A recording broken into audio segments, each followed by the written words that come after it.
సన్నిధి వెదకిన దావీదు కృతజ్ఞత కలిగి బ్రతికెనయ్యా.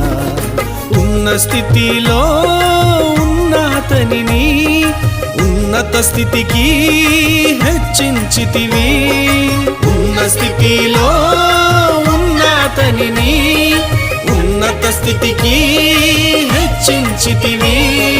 దావీదును ఎంతో దీవించిన దేవా, ఈ దీనుని కుటుంబాన్ని దీవించయా.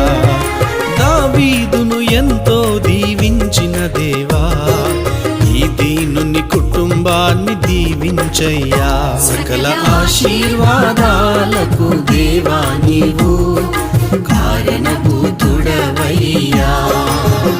సకల ఆశీర్వాదాలకు దేవా నీవు కారణభూతుడవయ్యా. నిత్యము నీ సన్నిధిలో నేను నా కుటుంబము, నిత్యము నీ సన్నిధిలో నేను నా కుటుంబము ఉండునట్లుగా చేసి దీవించు యేసయ్యా.